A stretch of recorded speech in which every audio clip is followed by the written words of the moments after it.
in the room. Come on in the room.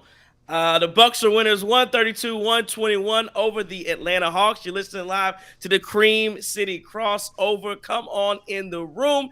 Adrian is our doctor. He gives us, he writes out all of our scriptures. He gives us all of our medicine in our room. It was a 132-121 win over the Atlanta Hawks. We are live at the Cream City crossover. It's the Guru, Trey Crosby III. JT. Chris King. There we go. Guys, everybody's in the place right now. Feeling good. It's a 132-121 home victory over the Atlanta Hawks. The Bucks avenge a loss earlier in the season to the Atlanta Hawks. Again, if you are joining the Cream City crossover right now, you can get your comments in on the YouTube page. We'll read them. You can also people comments rolling in now on my Twitter page at TCIIESQ. I think it's right below me. And yeah, so let's get into this. Let's talk about it. The Bucks are winners 132-121 over the Atlanta Hawks. Do a game reset. Scoring went crazy tonight, okay? So a lot of high scores. All was it 7 Bucks in double figures. Chris Middleton 12 points. Giannis, your player of the game, 32, 11, and 10. Hey, that boy done messed around and got a triple double. So you know it was a good day. Damian Lillard with 25, 9, 6. See, Chris, I was trying to do I'm trying to be in the Dan Patrick school. I know you say stuff like that when you're on you doing your promos. 25, 9, and 6 for Dame Lillard. Michael Beasley, 16, 4, and 3. Michael Beasley. Brook Lopez, 11 points, 4 assists. And Bobby Portis, 15 and 11. Bobby Portis always, I think he had like 11 points in the first 3 minutes that he got on the floor, and then he finishes with 15. But he does put up 15 and 11. Cam Payne off the bench was absolutely electric. 18 points, 3 boards. He was 7-11 from the field, 2 for 6 from 3. The Hawks had some high numbers as well. Listen, if you're a betting man, take any guard playing the Bucks, put over, just over. Trae Young, 32 and 12 tonight. Dejounte Murray, 30 and 3. Clint Capella, 10 points, 17 boards, 4 assists, 17 and 9 for Sadiq Bey. And then DeAndre Hunter, 12 points. Bogdanovich should have been a buck, 14 and 3. And then Wesley Matthews only had 1 point tonight. Good to see him. He had a couple steals, but good to see him. Listen, man, 132-121 win. The Milwaukee Bucks beat the Atlanta Hawks. We'll get to some of your comments in a second. You know, I'll just start it like this before I pass it off. I shan't be long.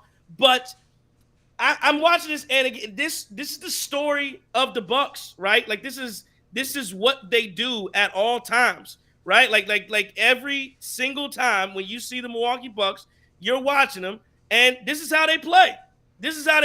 Where it's the same recipe, right? You see a game where defense, it's doing it, whatever, lazy, lackadaisical, whatever you want to call it. You're giving up shots all over the place. Trae Young floaters all over the place. 3-pointers going up all over the place. Offensively, I think you see the same thing throughout 3 quarters.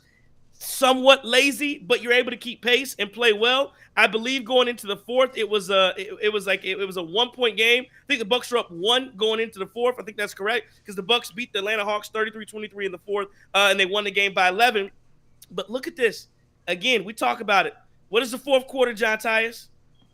Game time, baby. It's money time. But what else is it, John Tyus? Clocking in. What else is it, John Tyus? This Bucks' strongest quarter. It's Dr. Griffin's office hours. That's what time it is. Because you look, I'm just going to give you these stats. 37, 26, 35. Those are the point totals the Bucks gave up in quarters 1, 2, and 3. In quarter 4, they gave up 23 points. That's defense. So don't tell me these guys can't play. They play when they want to. And so again, you have a game that goes on. Looks like you need 160 points to win it. But in the fourth quarter, the Milwaukee Bucks absolutely locked things down.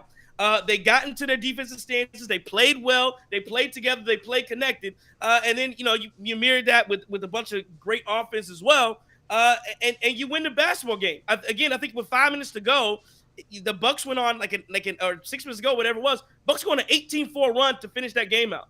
That's what Milwaukee Bucks basketball is. Now, again, we'll get to it in a second about, should that be, is that what we want? Do you want to see them, play with some more urgency early? But if the Bucks going to do this, I'm okay with it. I have people say, "Oh, look at the Atlanta Hawks, beat them a couple weeks ago early to start the season." You come back and you cover the spread tonight against the Hawks. Again, it's a 132-121 victory. You're on the Cream City crossover. JT, what'd you see tonight?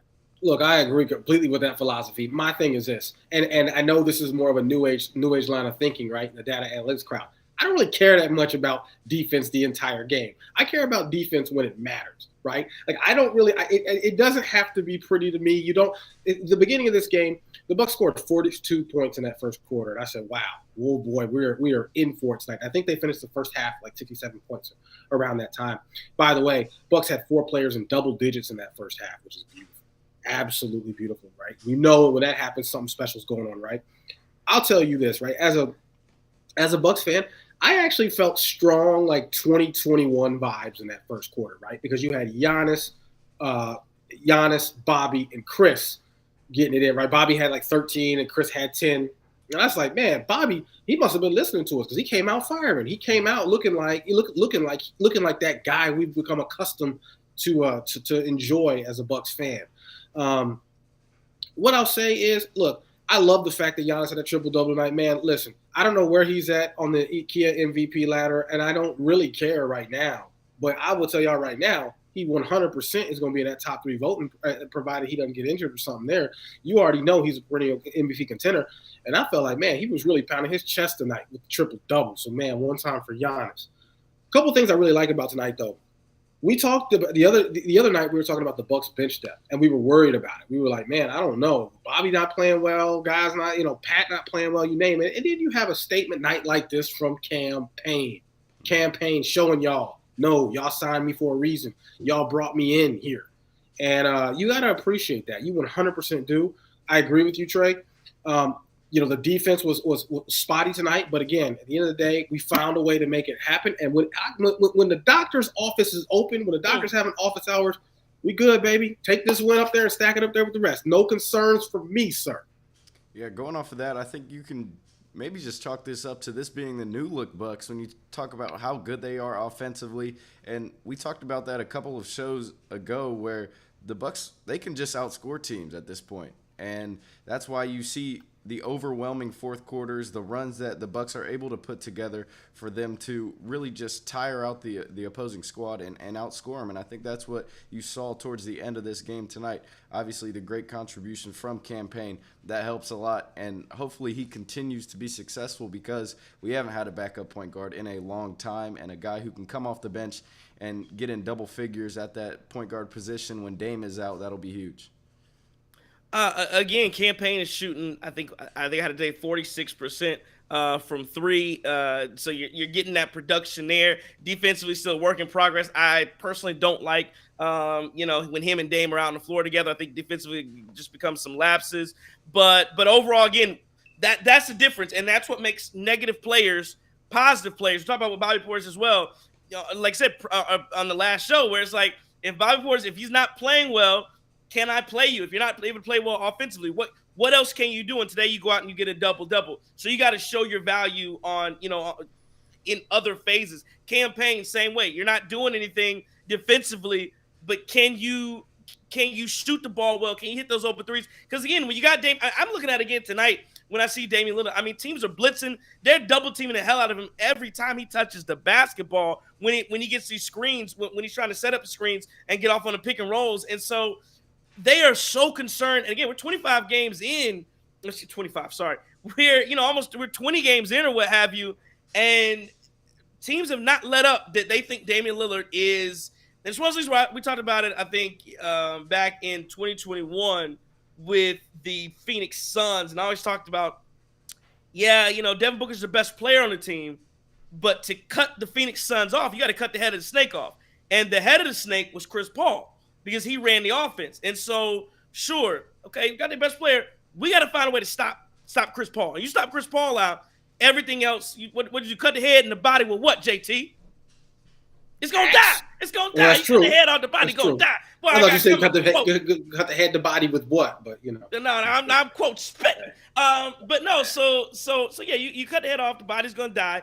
That's what I think people try to do with the Milwaukee Bucks. It's like, And Giannis is still the best player. To me, it's clear 20 games in. I thought there was going to be some – and again, I knew this was going to be the case, but I thought there was going to be some questions about whether or not Giannis is the best player. Is he or is it Dame? It's 100% Giannis. Like, even somewhat offensively.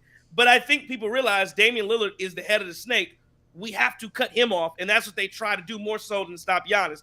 D-Cole123 asked a good question. I'll pose it to the Cream City crossover. He says, what do you guys think could help out with fourth quarter defense translating into the first three quarters? You got an answer? I don't know if I necessarily have one. I got to think about it. What do you got? What do you guys got?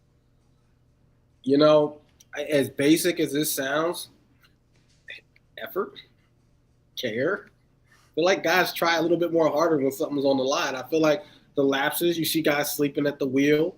We've seen numerous games where some of our guys, especially some of our perimeter defenders, get cooked all night. And then that's the last 7-8 minutes, it's time to lock in. All right, here we go, right? Are we playing possible on defense? Are we taking that approach where we like, man, we ain't even worried about this thing? Some of them just like, whatever, man. I got it. Like, that might be a thing. I mean, and listen, some of your top players in the league do not play defense. They just don't. They save their energy for offense. And then, when it's time to lock in, they do. I mean, again, that drives, I think, your old school basketball fans, that would drive your old school basketball fans absolutely crazy to know that a team is intentionally not putting in effort on defense. But that's my only explanation is really effort. I can see that as well, but I also think, like you said, Trey, earlier, where opposing teams' guards are just going crazy against us, and that may be who we are at the end of the day. I don't know. Is Malik Beasley going to step up in the starting lineup and play defense for a good 4 full quarters? Is Damian Lillard going to end up being able to lock in defensively for 4? I don't know. Is that going to be the case? We'll have to see down the line, but I think that may play a part in it. I don't know if we're necessarily that strong on the defensive end in terms of guards or wings, and maybe if Andre Jackson Jr. and Marjon Beauchamp step it up a little bit, you may see an increase of them being out on the floor and playing more defensively. That's a good point you bring up, Chris. Maybe that's what they are. That is what Malik. When you put together Malik Beasley and Damian Lillard in the backcourt, you might just be giving up points, and you got to outscore and outplay those guys. But you're right; they do lock in. And think about it, JT. We talk about this all the time about how Drew Holiday is the opposite kind of mentality that goes in where he puts in so much effort and so much care on the defensive side of the ball because you know how good Drew Holiday is offensively. But when he did all that in Milwaukee, he's putting so much care on defense, his offense is cooked. And so is that one of the things where it's like, yeah, if you're Damian Lillard, man, I can't go all out trying locking in defense for 40 minutes because if I do that, I will not have the legs to play to do what I need to do to be able to score and run this offense the way that it needs to run. Maybe that is some of it. It's like, okay, so I'm gonna play the opposite where I'm gonna just stay in front, do what I can do, and then last 8 minutes of the game when I come in, now I'll play a little defense for you, and I'm gonna do a little bit of both. I agree with that mentality wholeheartedly, and I'll say the one difference between Drew Holiday and Dame is that Drew was never really expected to put this team on his back like that, right? Like, and I just don't think that was kind of his role with this squad. Yes, he was a significant contributor, you name it, right? But it was still running through Giannis. And so I don't really think Drew was looked to put this team on his back, whereas Dame is. Dame is. Every Bucks fan right now knows 8 minutes left. It's Dame time. Okay, Dame, where we at? What we doing here? And yeah, I do think Drew's approach put him in a situation where, look, like that check engine light was damn near coming on in the fourth quarter when he was putting in a lot of work and trying to lock down key perimeter defenders. He just didn't have anything to give you then. And we saw this over and over again in the playoffs. Well, you might have also seen it when Dame missed that dunk, got rim stuffed against the Celtics. He's getting up there in age now, and if he played 48 minutes of defense tonight, I don't know if he dunks that ball at the end of the fourth. There you go. He got up there too. I think he surprised himself because he didn't just rim graze it, like he had a full wrist above. I think he surprised himself. Listen, let me tell y'all something. Just so y'all know where my thought process is. I take an extra 3-pointer before I take an extra steal. I'm just saying. 100%. You got cut down the turnovers, but yeah, I totally agree with that. It was a 132-121 victory over the Atlanta Hawks. Chris, I saw you yawning there. Might be the nightlife killing you out in Orlando, big dog. Hey, I got this. What you got? Hey, right. It's a sophisticated man's drink, right? It's a little bit of whiskey. It's called Basil Hayden, right? Basil Hayden is dope. Like, this is like legitimately. I mean, it's probably not like top shelf. It's not Macallan level. But it's pretty good. It's really smooth too. But it's a grown man drink, right? Because those of y'all, I don't know the age group of our demographics, but I know y'all not serving people Jack Daniels, right? Y'all not serving people Evan Williams. So yeah, man, I got a little bit. Who ain't on that Jack Daniels, dog? Hey man, listen, when you hit 30, you can't drink Jack Daniels no more. Oh, hey, I'm on. Hey, No, I'm on. Hey, sir. I still go, Mr. Bartender, Jack and Coke, please. I'm still on the Jack and Coke. There are much better whiskeys than I'm that, still sir. on the Jack and Coke, Absolutely. man. You can't. If you have a party and if you're over 30 and you're like, I'm having a party. Okay, what kind of vodka you serving? You hit people with Svedka. I think Kyle Racine's a Svedka fan. You hit people with the Svedka. You hit people with the Jack Daniels. You hit people with that, right? Yeah, listen, right? People think about that and they think, man, I'm gonna be sick. No, I'm gonna be hurt. Jack not giving you no head. You gotta treat your body better than that. Gabe Hutton said, you on that old head alcohol. Give me the Jack. Hey. old head alcohol. It's smooth, baby. It's smooth. And I'm thinking about the recovery the next day. That's what that is, right? Like, nah, man. Hey. Man. Camille Monet, part of Locked On Bucks, says starting five really starting to gel. Look, Camille has some great points too all the time. I know a lot of our viewers also watch Locked On Bucks too, but she says the starting five really starting to gel. We got some needed production from our bench tonight. Cam and Bobby Portis really after some suboptimal bench performances. Absolutely, we talked about some of those suboptimal bench performances, and those guys came into play again. I'm impressed with the 15 points. I'm really impressed with the 11 rebounds because, again, he had 11 points in the first 3 minutes of the game, and then Bobby's offense went to hell. And now, but you're also able to get the rebounds, make those plays. I think at the end of the game, it was a great substitution by Dr. Griffin in the fourth quarter to get Bobby out. I thought he got a little bit reckless. He gambled for a steal, gave up a 3. Go ahead. What you got, JT? So is Bobby turning into the type of player where if he does not start out well, then we're in trouble, right? Is he starting out where if he starts strong, we're going to be okay. If he starts out kind of shaky, then it's like, I don't know how this is going to go. Maybe. And again, I think I'm just gonna be honest. I'm getting to the point where I'm okay. Again, I'm okay if Bobby's not there. So I want to see as many good Bobby performances as possible because all that does is raise the trade value. That's all it does. I'm almost there with Marjan too, but that's a different. Marjan absolutely stinks. I tweeted this out. I'm over this. I can't. Listen, I tweeted out earlier. I said the Bucks. One of the things I said Marjan should never be allowed to run a fast break ever. Like it's insane some of the stuff he does, man. I'm definitely getting out on Marjan Beauchamp. And you can talk about it. You can talk about his intangibles and this, right? But at what point does that not mean anything? Like at what point when you talk about a player's intangibles? Oh, he's long. He can do okay. But it's not translate. What is this? I can't. I'm done with this Marjan experience. Listen, if somebody wants to trade and give up a 1 for Marjan, you better listen. You can't take that fast enough. You 100% can't take that fast enough. We can develop somebody else. Mike Bradley says Bucks Nation is going to be the grumpiest fan base of a 60-win team in NBA history. I'm not gonna go on it tonight. I know, like the other night when the Bucks lost, it was like. There was they called it a civil war on Bucks Twitter because people were taking some real personal shots at other people. It got a little nasty, a little ugly. But so I won't talk about it tonight. But again, it is a grumpy fan base. I think they're a sophisticated fan base. But this is the only point I'm going to make on this. I think it's in a way it's good when fans expect to win. They expect greatness out of this basketball team, and I'd rather have that than apathy. Which again, because I'll tell you another fan base I'm a part of. Which is Carolina Panthers, and don't expect nothing. I promise you. You rather this than what's going on in Carolina. I promise you that. Because I like it that people, they expect greatness. They expect championships. That's the expectation. That's the bar. And again, in a weird way, that's why you're talking about firing a coach in the first 10 games. Because you're like, dog, we want titles now. It's stupid, but that makes that irrational confidence that we should walk on the floor and beat everybody. Again, you have to be realistic, but that's a part of the fan base, and that's what they think, that's what they expect. I understand it. I understand some of them. To be fair, that expectation comes from the top, right? The Bucks did fire Bud 2 years after he won a title. Exactly. Right? Like, listen, the Bucks are the first franchise I can think of recently to say, listen here, a title win does not give you infinite goodwill.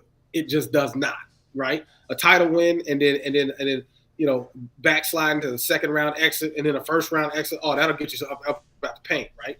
And think about the moves, right? When you go and get Dame too, you're not getting Dame to make it out the second round of the playoffs, right? You're not making trades like that. You're not shaking up the roster in the ways that this team has. So I can see that expectation. I think it's a little bit unreasonable to say, fire Adrian Griffin 10 games because you don't like the way he's winning or like the way he's coaching. And this Bucks Twitter Discord is a bit silly. I've stopped really tuning into a lot of it because your boy. What's your man's name that always got something to say and who's never intellectually honest? What's your man's name? You talking about Paul like that, man? We talking about Paul? Look. The Brew boys, right? They came up with that. They came up with the Brew boys. The Brew boys came up with that silly article. Then they tried to backpedal and it was like, oh, this is just a guess. Yeah, like he not really riding with us, but y'all didn't put that disclaimer out in the front. Y'all just put that out because y'all was mad about the blowback. Listen, man, I want all the smoke. Y'all know tonight, man. Y'all gotta leave Brew Hoop alone, man. Let him go. Let him slide tonight, man. My bad. Wow. You know what? Hey, leave Brew Hoop alone, y'all. Don't listen. Leave Brew Hoop alone. But and to Tony World steps in and says you can name 1,000 dudes. There are more than that. I shouldn't single out Paul. There are a lot of people that are doing that. Chris, check your text messages. Alpha Rukamina for 3 says so many elite guards in the NBA can't defend them all. Very tough matchups at Dame's position.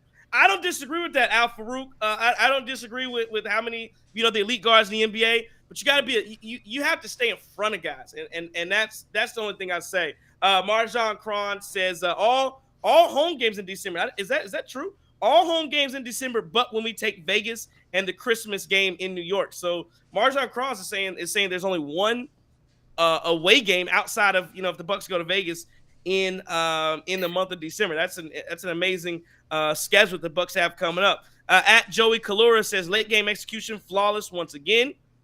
And SMH Goofies says there's no team better in the final 5 minutes of the fourth ever than this year's Bucks. And then T from Franklin says the haters are crying. Yeah. A lot of that is true. You talk about the fourth quarter tonight and some of the things that you saw from the Milwaukee Bucks in the fourth quarter. Again, the execution is flawless. Remember, there's some people talking about you go back to the last game against the Bulls where Damian Lillard only took I think what he only took he only scored 1 point in the second half, and I think he only took a couple of shots in the second half, which people are like, oh, that was Damian Lillard. That was Damian Lillard where he was showing the Bucks that he was going to do that, and he was because they keep giving the ball to Giannis every 5 seconds. I'm just like, shut up! Like, people don't think Damian Lillard runs the offense, and I guess we're like watching two different basketball teams because I think he absolutely does. And again, sometimes I think he's just not aggressive, and he gets the ball and starts passing like it's a hot potato.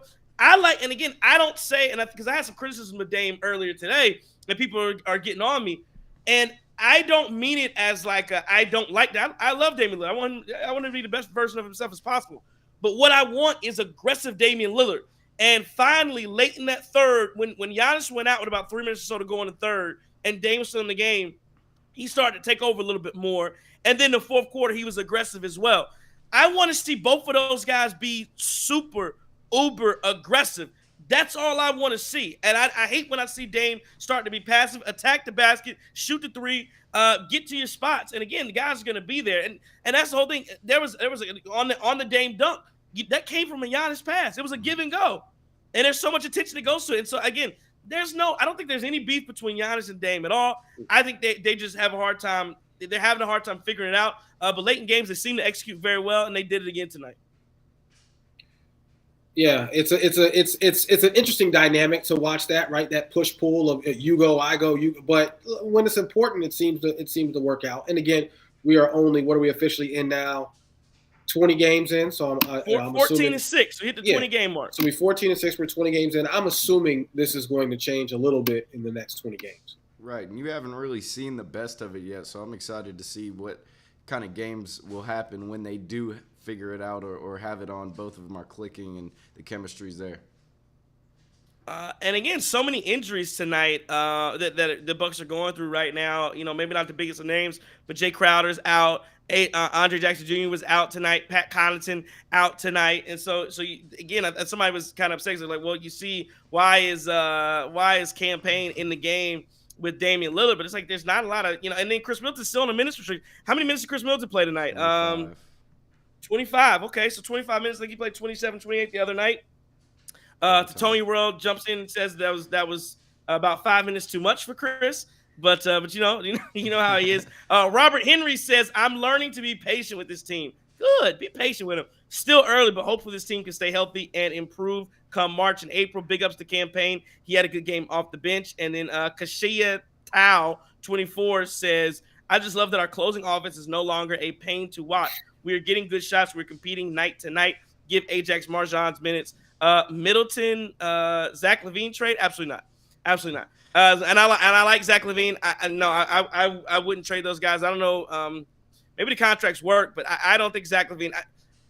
I just don't think he's a winning player. I think he takes too. I think he almost would be too much interjecting into a Milwaukee Bucks team. I like him, but I think you're going to stay with Chris Middleton throughout this year. Let this thing ride, and I think you're looking at the end of next year. If you want to move, if you want to make some move with Chris, I'm not ready to move Chris this year. I think you ride with him and see what happens. Because again, I just exactly mean it's just too. To me, he's a chucker, and he literally has to shoot the ball all the time. I think Chris is a much more willing passer and playmaker, even at this stage in Chris's career, than a Zach LaVine.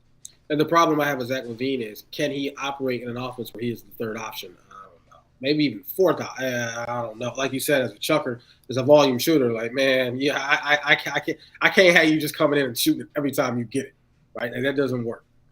Yeah, I think the return package would have to be better than that in terms of getting younger as well. I think if you're really going to go and trade Chris away, you got to think about the future a little bit and build that around Giannis. And Zach LaVine's not necessarily a fresh young talent in this league.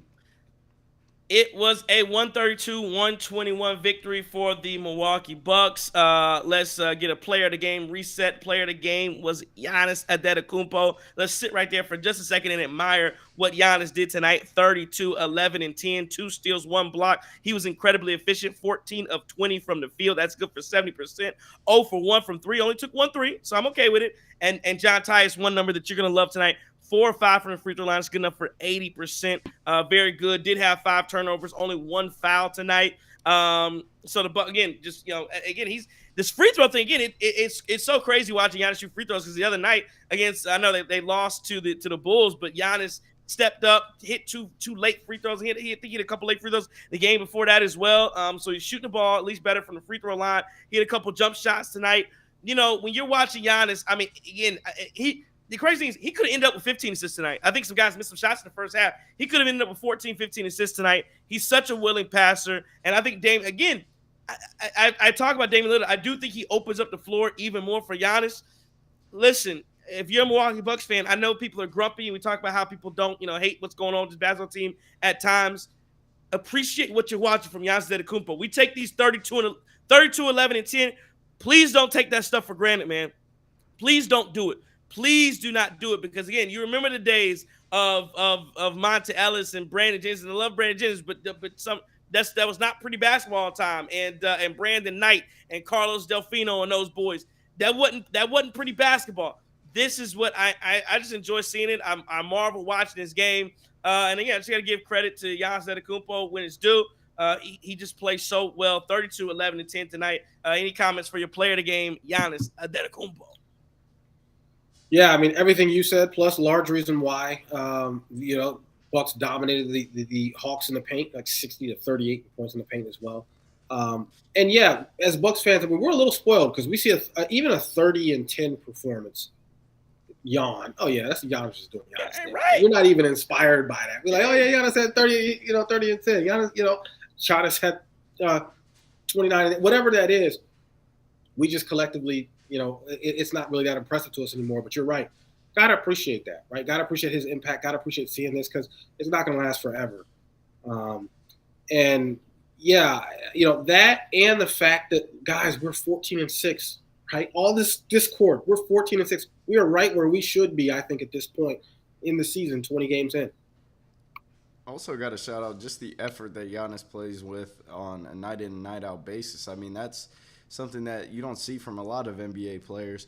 Like even today, Brook Lopez 2 rebounds. A lot of Clint Capella to get 17, and Giannis still finds a way to get 11. Like this guy goes out there night on and night out and just plays his heart out, and that's really special. And I think Bucks fans just have to, like you guys said, just appreciate it. 100%. You listen to the Cream City crossover 132-121. The Bucks beat the Atlanta Hawks tonight at Light Seraph. Marvin Lee says the improvement on the type of shots Giannis takes within the offense and because of the Dame effect is really underrated. Better quality shots and highly efficient.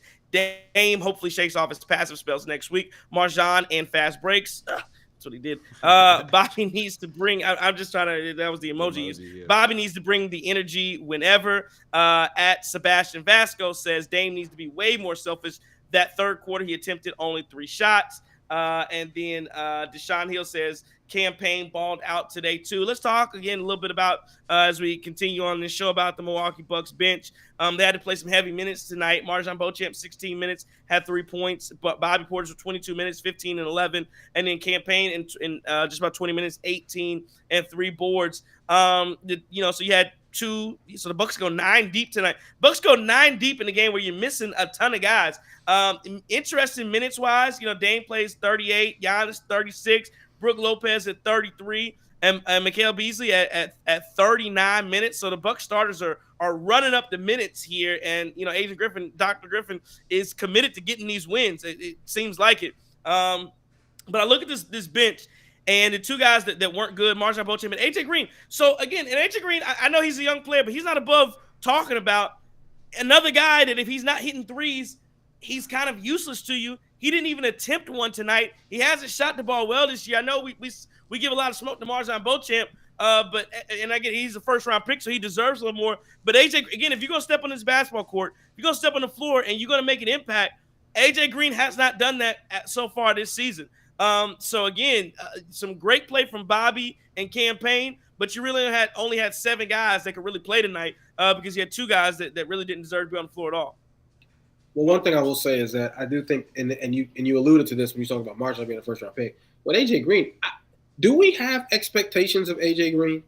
Yes, he's a shooter. Do we have expectations of, one, because we don't know when he's going to play, and 2, like when he comes? I mean, I don't know. I think AJ Green should have that sharpshooter role, or has the potential to have that role of a guy who comes in and gets a few buckets, especially from 3-point range. But I mean, again, right? His minutes are so sporadic. I'm not really sure what role AJ Green, or what we really should expect from AJ Green when he is getting minutes. And again, it's not like he played a whole lot tonight. He played a whopping 9 minutes, right? He was bad.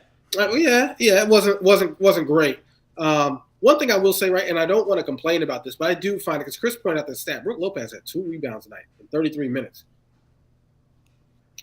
I'm not knocking him for that, but I'm just saying, like, there was a few shows ago when we talked about this, Trey, and you were like, man, something with Brook just doesn't seem like he wants to be that guy down low getting busy, right? He just doesn't want to be the guy down there doing the dirty work.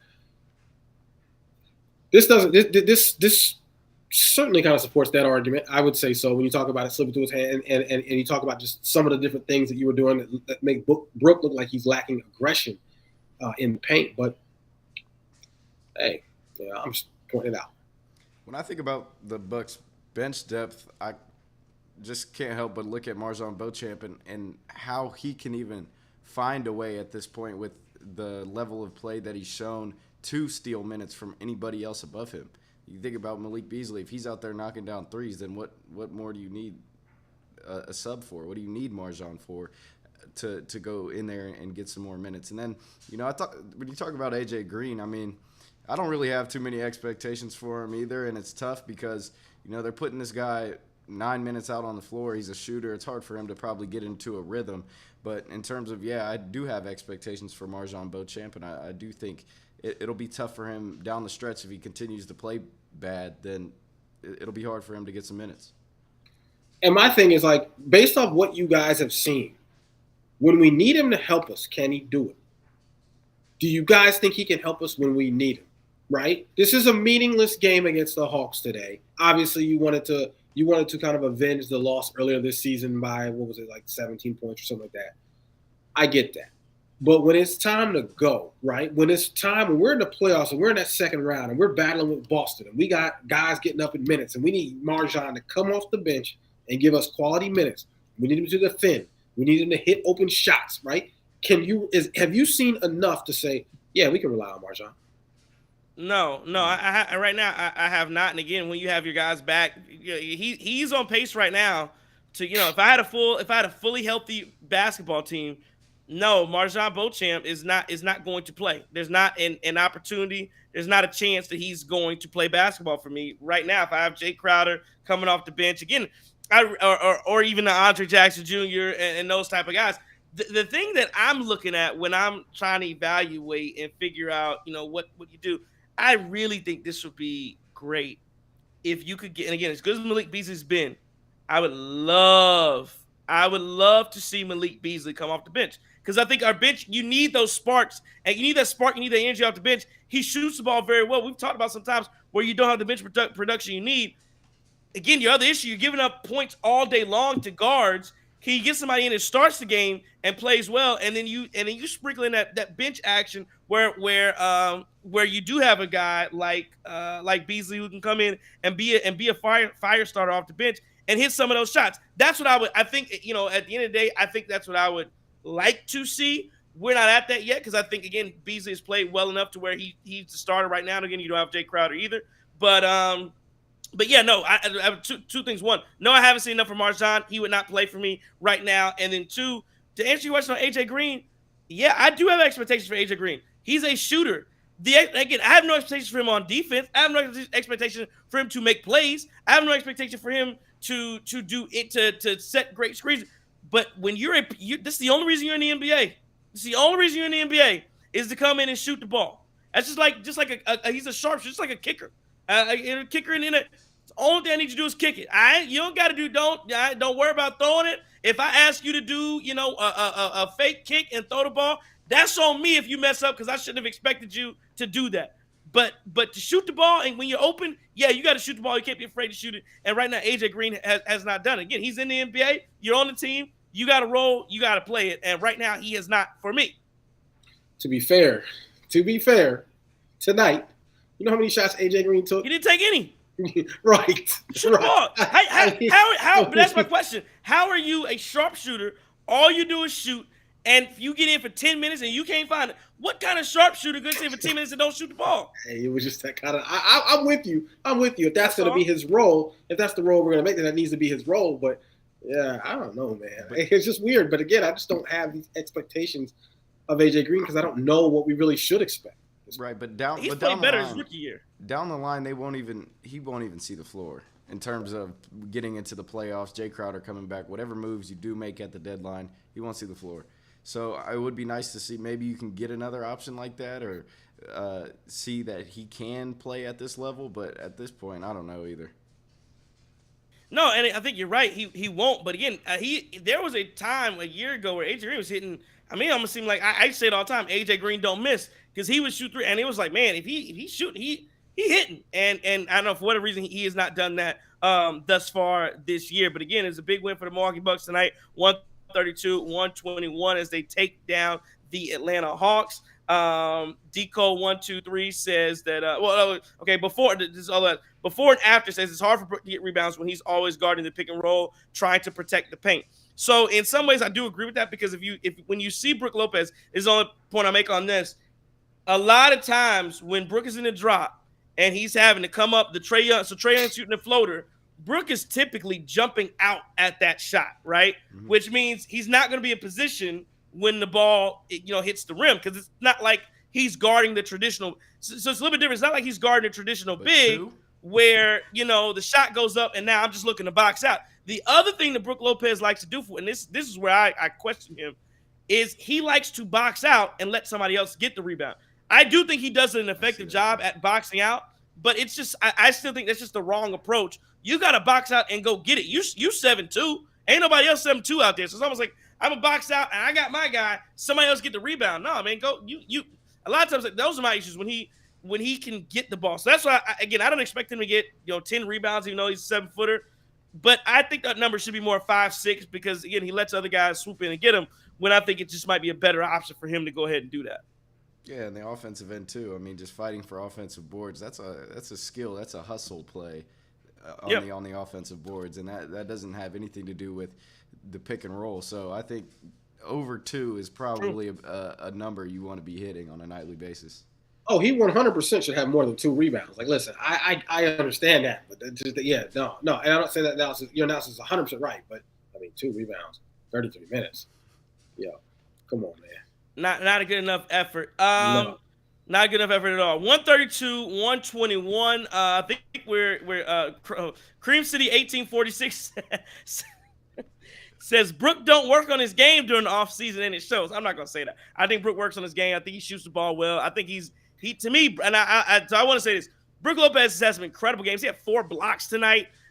He had 4 assists for a 7-footer, which I think is good. I think he does a lot of really good things on the floor. I think that rebounding is a flaw in his game. But that's one of his flaws. And again, we talk about it, JT.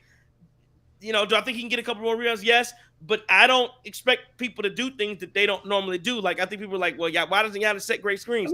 He never has. Or like, why I don't expect for Malik Beasley to go out and make plays off the dribble. He's not going to do that. Those are things I don't expect from him.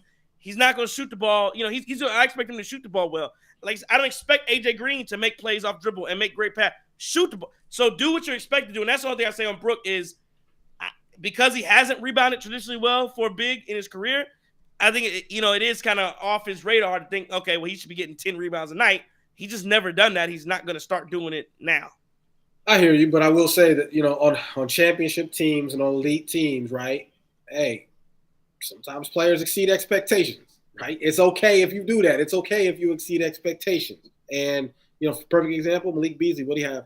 Like double-digit rebounds in 2 out of the last 3 games? Right. That's what I'm saying. Like, or maybe it's like 2 out of the last 4 games, right? Either way, that's something you don't expect him to do, but you see him out there doing that, right? And so I think, and obviously with Brook Lopez, he's a decent 3-point shooter, but we don't expect him to make 6 and 7 3-pointers in a game, and we've seen him do that in spots this year too. So I say all that to say that, like, listen, you have expectations of players based on what they have done too, but sometimes guys certainly rise above the occasion, and I will die on this hill. Expecting Brook Lopez to get more than 2 rebounds is not unreasonable.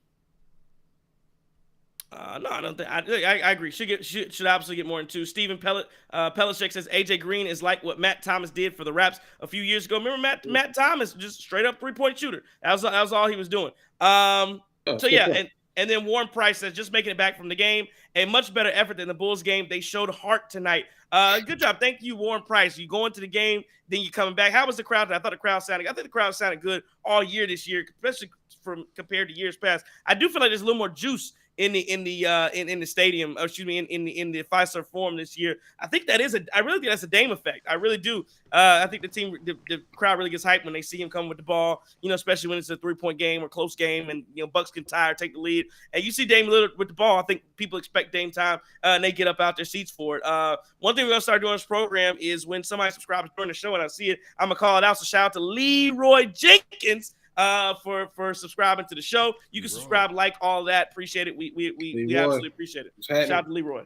Hey Trey, I also wanted to comment on. So my dad and my little brother, they made their way up to Milwaukee, Wisconsin, and went up to Fiserv, and I got a text from my brother. He said this at about 9:51. Fans booing the refs like crazy. So there you go. There's the juice in the arena, and shout out to Travis King and Lando King checking out the Bucks, man.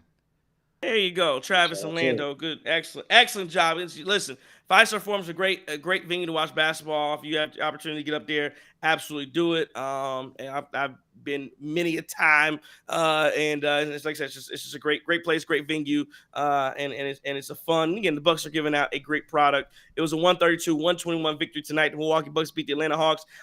Before we get into our look around the NBA and sports, John Tyus and Chris, I give you final words on this game, or at least final words right now for this game, Bucks Hawks. Hey, love it. Let us listen. This was a track meet for a large portion of this game, and I love to see the Bucks keep pace and often even set the pace at some point.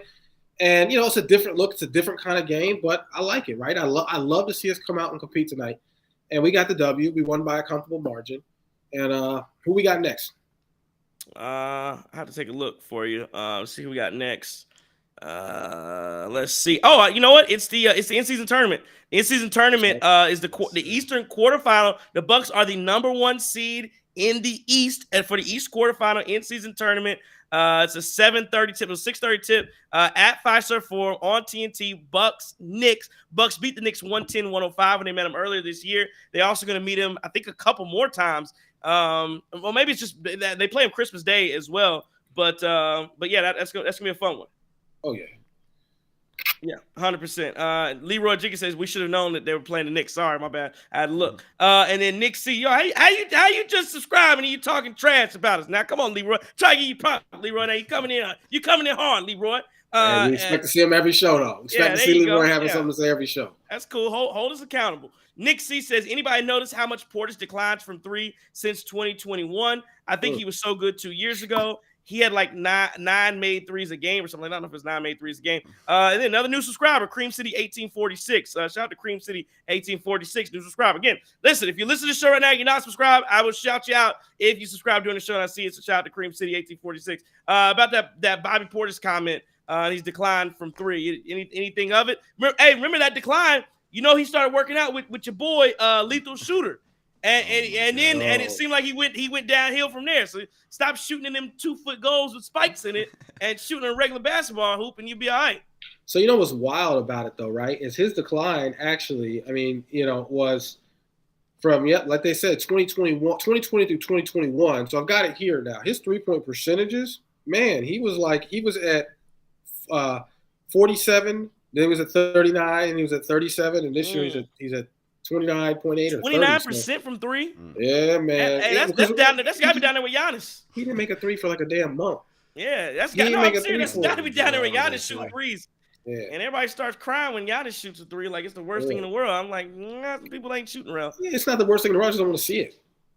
I just don't want to see it. Like, why are we doing this? Like, why are we doing this? We're an elite scorer. Why are we pulling up from 30? Because they are giving that to him. And at times you have to keep the defense honest. That's the only thing. And he works on that shot. He works on it. He don't hit it all, but he works on that shot a lot. That's like the Patrick Ewing. You remember when, man? Do you practice that shot? Yeah, man. You remember that? He's like, you work on that shot? When you work on that? Who told you to shoot that shot? Have you ever? Oh man. Timothy Modetti says Marjan is trash, more fouls than points this season. Is that true? Does he have more fouls than points? I don't think that's true. I wouldn't surprise me if he did. All right, let's take Chris. Did you give your final thoughts on the Bucks? I mean, just a great win. You keep stacking good games on good games, and obviously, coming off a loss, but way to kind of put that in the past and just get right back to it. And that's what the NBA season is. You're going to have games like that. It's not going to be every game's a blowout win, like you said. And today, on the right side of it. So good stuff and good contributions from the bench. Full slate of NBA games tonight. There was, again, the Bucks won 132-121. The Suns are up 96-83 on the Grizzlies right now. The Mavericks are down by 5 in the fourth to the Thunder. Jazz are up 10 on the Blazers right now in the third. The Kings are up 14 on the Nuggets, 64-50 at the half. Lakers are down 4 to the Rockets, 36-32. Clippers beat the Warriors tonight, 113-112. The Wolves beat the Hornets. The Cavaliers beat the Pistons. The Nets beat the Magic. So that's a good result for the Bucks if you're standings watching.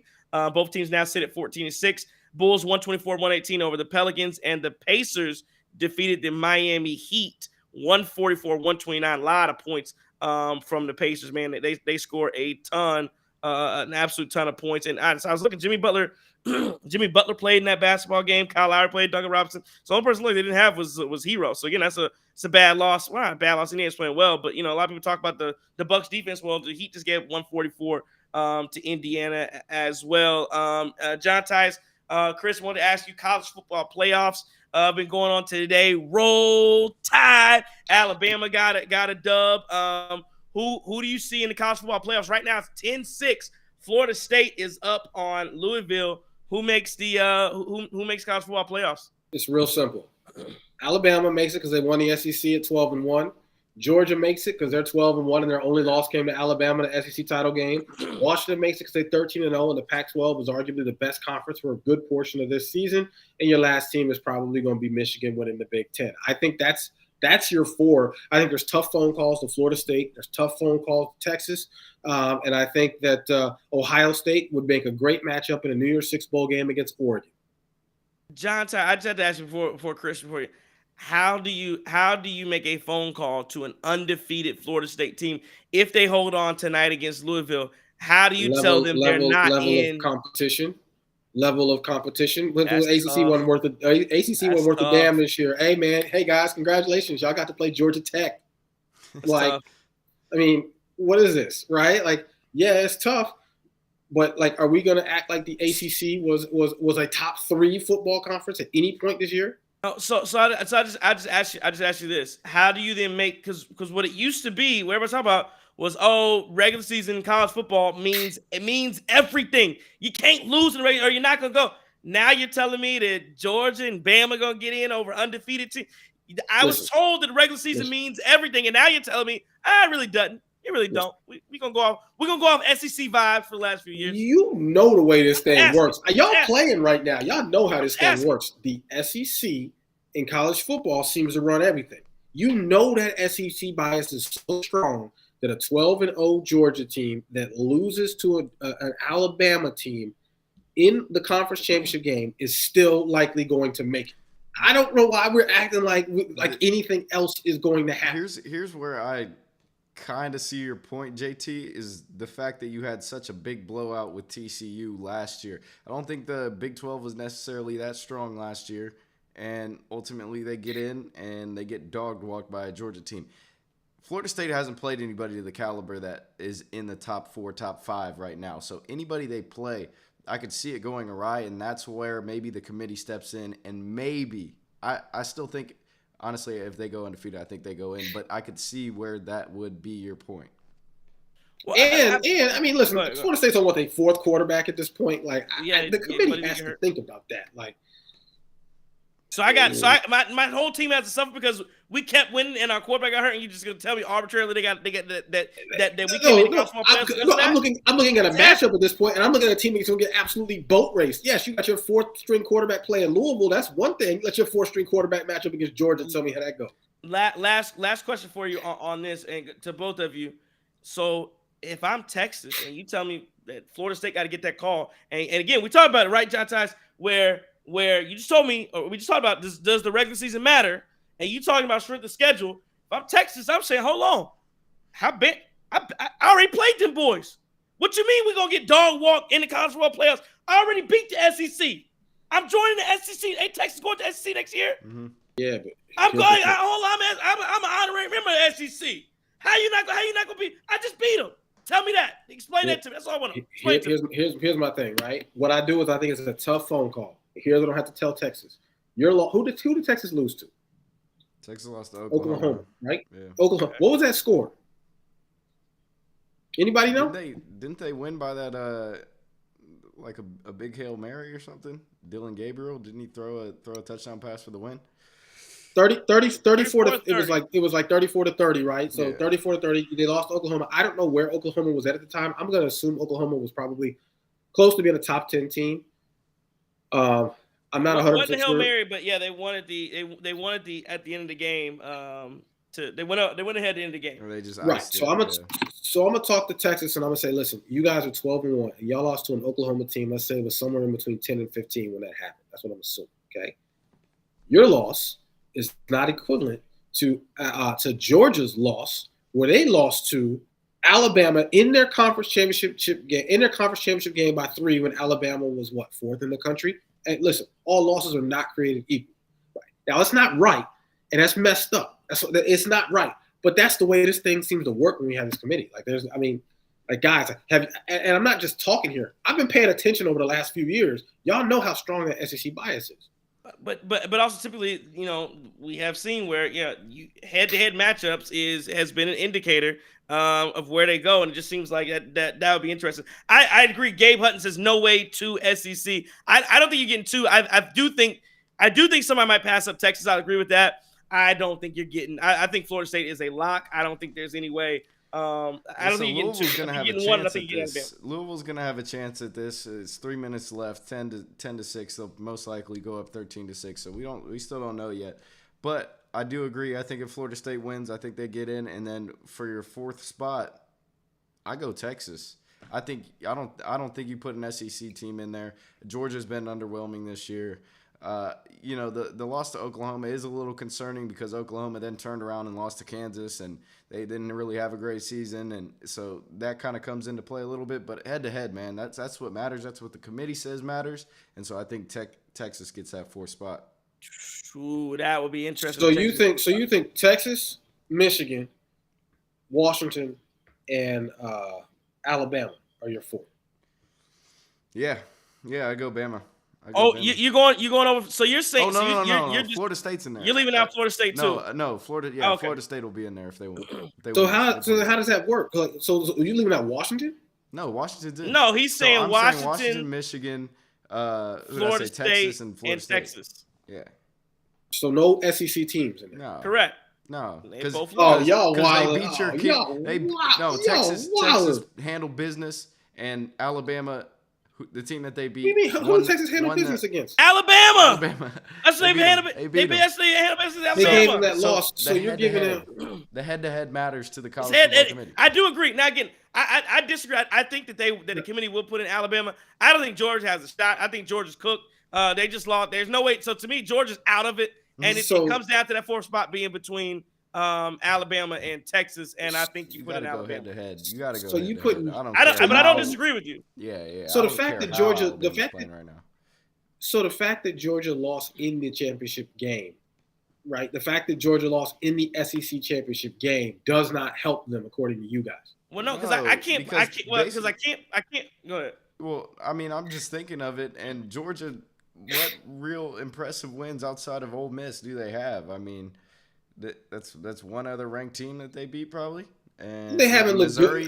Missouri. I mean, Missouri's been all right too. Those are, but they lost. That's the point. And right. So they're not the kings of the SEC. They're not right. You be putting Georgia in off vibes. You be putting Georgia in off vibes from multiple years. So and again, I get it, but that's what you be doing. And yes, the reason.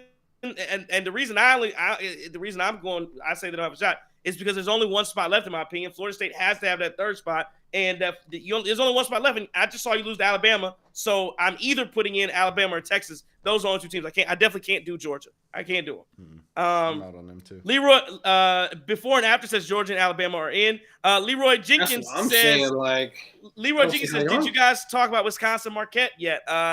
I personally did not see the game. I just say, I know. Listen, Wisconsin's big brother, right? They the big dogs, and Marquette is not. Well, I want to say this too. Just incredible recruiting by Greg Gard, getting AJ Storr in the transfer portal. A guy who played at St. John's, I believe, and he comes in and he's taking minutes from some of their key players that they had last year. I mean, Connor Essegian is averaging 3 points a game this year. He had 3 minutes tonight, and so it was nice on Greg Gard's part, just recognizing that this is the new era of college basketball, and they go in and look. Wisconsin's always tough to play at Wisconsin as well, and they're a defensive minded team, and I don't know. Shaka Smart is he that great of a coach? I don't know. They had. Don't do that. Shaka's excellent. Hey, you better leave Shaka like that now. You better put some respect on Shaka Smart's name. Look, he couldn't get out of the first round for years after that Final Four run, which by the way was Anthony Grant's team. What? Yeah. I hear you, but I like Shaka Smart. Come on, man! You talking Anthony Grant after replacing Jeff Capel? You saying that Shaka Smart balled out with Anthony Grant's squad? Nah, Chris. I don't know if you put a level of respect on. I don't know, Chris. I'm not a Shaka fan. When they lost to Abilene Christian when he was at Texas, that was a whole failed experiment. So okay, that happens. But Texas has an identity crisis because they don't give a damn about basketball, but they want to pretend they do.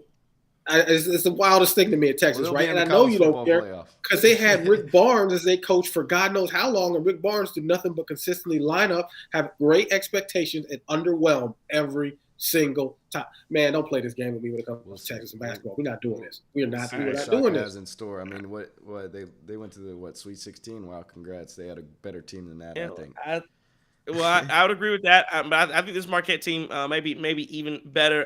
Crimson 1846 thought the Marquette beat Wisconsin. Out west that they did not. Everybody about to struggle with, but everybody should be worried about Arizona. Everybody in America should be worried about Arizona. I'm just saying. A good look around there. 132-121 win. Bucks beat the Hawks. Cream City 1846 says, Giannis is my boy. I noticed something different because when have you ever seen him get blocked like that? Since when have you ever seen him take it up soft under the basket? I think you're talking about that block that I think Clint Capella came in and swatted his shot off the backboard. I think that's what you're talking about. I think Giannis sometimes. Again, I think I talk about it all the time. I think he should dunk a little bit more. I think sometimes he doesn't do it for whatever reason.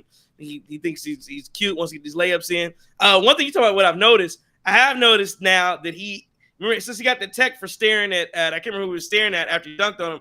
He has now started to, when he dunks the ball, he now stares at the stanchion, like it's a deliberate stare at the stanchion. So it's like, I'm not staring at anybody. Don't give me no text. I'm gonna look at the stanchion and yeah, I just dunked that thing. So I thought that was interesting. That's what is done now to avoid the technical fouls.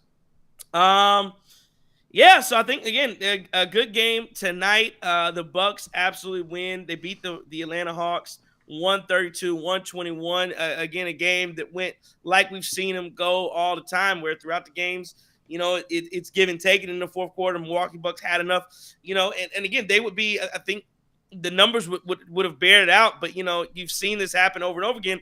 And the only reason it didn't happen against Chicago was because of a lucky heave from Alex Caruso over an outstretched Brook Lopez arm. Outside of that, this team, they basically, if you get down, we talk about it, JT, you get down the final 8-9 minutes, and it's a 2-3 possession game either way, you're going to be in trouble more times than not. Again, I think those are good things. You want to see him play well throughout quarters 1 through 3. But again, you'll take the wins. What do you say? You take the pretty wins with the gritty wins. Hey, man, absolutely. Stack them on right on up there. Right, all of them going on the same shelf.